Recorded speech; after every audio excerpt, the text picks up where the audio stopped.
Hello, my name is Charlene Shriver of the Rainbow Frequency, and today I'm coming before you to give you a little bit more information about who I am and what I'm about. And also, I am working on getting over my fear of being seen and being judged. Going in front of the world and telling people that you're an energy healer, they tend to look at you like you think you're a daft Care Bear. I'm a spiritual medium. These things, as I was growing up, were not as readily acceptable by the world. They're becoming more popular, which is fantastic, but I personally am getting over the fear of persecution for being different. When my son was little, he said something one day, aren't you a witch? And I was like, no, don't you tell anyone that. We don't want anyone to think that I'm a witch. Because I was imagining people coming with pitchforks to burn me, or, something terrible, or even, I told him once, we had to keep our weird a little under wraps as we were becoming friends with people, so that, as he was going into kindergarten, I wouldn't be a liability to him. I was like, let's keep some of this on the DL so that we can make you friends, and then we'll let the weird out slowly. I don't know if truthfully I've ever kept the weird but so much in, but I was scared. Personally, I don't necessarily call myself a witch, but I am. I'm a healer. To me, they're synonymous. I work with herbs. I work with crystals. So, it's kind of silly for me to be like, no, not a witch. No. So in honor of March 1st having been the start of the Salem witch trials, I'm claiming it. For the last 20 some odd years, I've been a hairstylist. That in and of itself, I wasn't fully aware of, but is its own form of healing. And then it progressed to where that wasn't enough for me personally. I wanted to be doing more than just hair.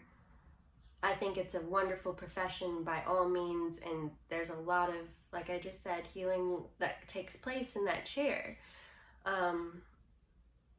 But me personally, and my background of having grown up in a family with mental illnesses and around addiction and things, I'm a shadow worker. I like helping people work through their trauma.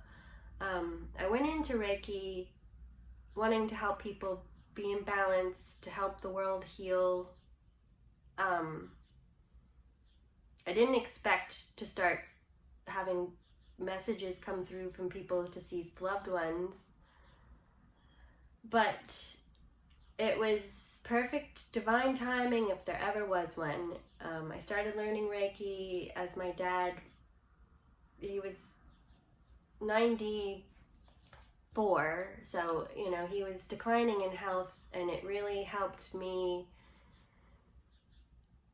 help from afar kind of be there for him. And then on his deathbed, it really helped me to give back to him. And then I will tell you, I firmly 100% have always felt, and my father, love him. I can't really seem to talk about him like he's passed, because I really don't feel like his energy's gone anywhere. I'm rambling. But energy cannot be created nor destroyed. He made me go take physics when I was in high school, and it was one of the best things ever for me. I didn't do well in physics. Math and I aren't so great, but the concepts, they were so moving to me. And then you know, as my father was dying, I was able to give him Reiki, and when no one else could touch him, I was the only one that could. And then when I was checking, I mean, I knew he had passed, but I was checking, you know, the human in me, you have to feel the heartbeat. And in that moment, it really sunk in. Like, I put my hands on his chest, and I could feel the energy fluttering. And it wasn't like one little impulse, it was many. And I'm sure medical people will tell me, oh, it's this. That's fine. You can have your beliefs.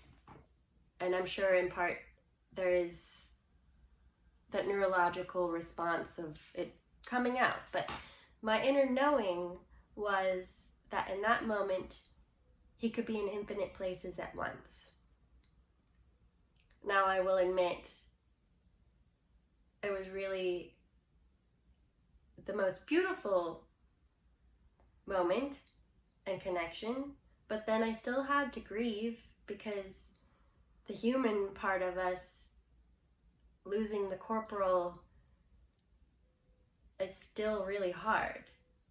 And again, I'm rambling, but that was the natural progression for me to kind of embrace this road of now being the conduit to pass these messages along to those who they're for. It has been a real exercise in faith and trust, because sometimes I'm like, you want me to say what? And then I'm brave enough and I just say it because it sounds wackadoo in my head. And every single time, the person who the message is for is elated. You know, that was a huge life lesson for me. Like, I grew up not in the best environment for developing a relationship with religion. I grew up not really liking organized religion, not trusting, really. I didn't really trust God. I didn't like the word God. I kind of felt like God was this genie that if you didn't word it just right, it would come back to bite you in the ass. And then I realized that was a misconception that I had picked up along the way, and if anything, like, I needed to start connecting. And like, my whole life I've white knuckled my way through every situation. I grew up with family with mental illnesses and addiction, and you know, I was oblivious really at the time, but looking back, like, I just jazz handsed my way through, trying to make the environment good, intuitive empath, and I tried to make everyone as happy as I could. I realized early on in life that I knew what people wanted of me, so I would just give them those parts.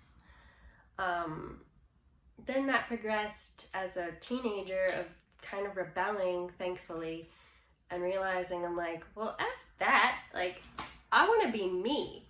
So, you know, shaved my head. I went all sorts of wild ways. And you know, it's easy as an empath to kind of lose sight of yourself and your feelings or the environment. So it's really important to have that balance.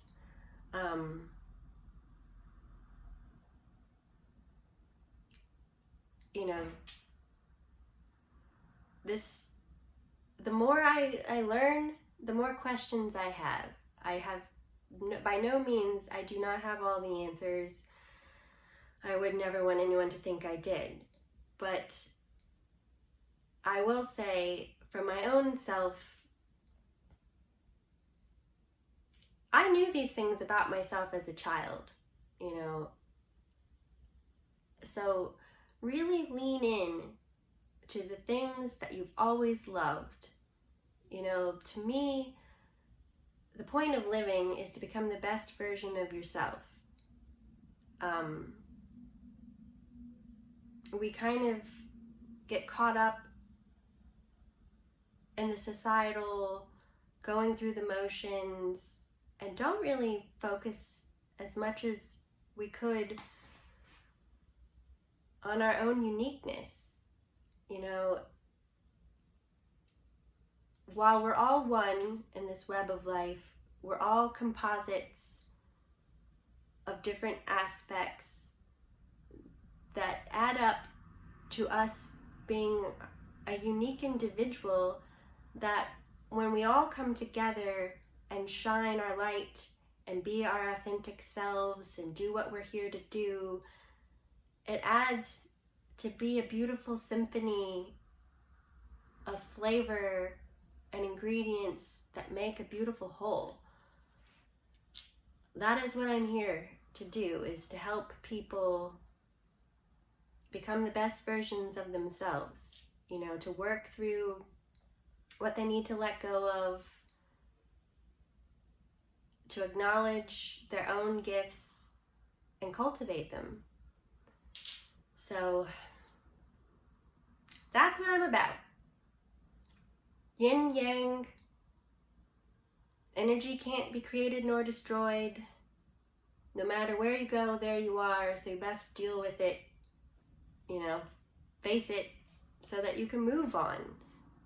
You know, don't run away, run for the shadows and face them, because it's through the shadow that you get to the higher consciousness or enlightenment. And I keep saying it, and I'll keep saying it over and over. Peter Pan was not happy without his shadow. He needed to be integrated to feel whole. And, you know, in life, you have to get to the place where you can look in the proverbial mirror and like what you see and accept and embrace it. So, while I feel like I just babbled for 13 minutes, I hope you enjoyed it. I hope it conveyed what I needed to convey, and I wish you all the best. So much love. Be well.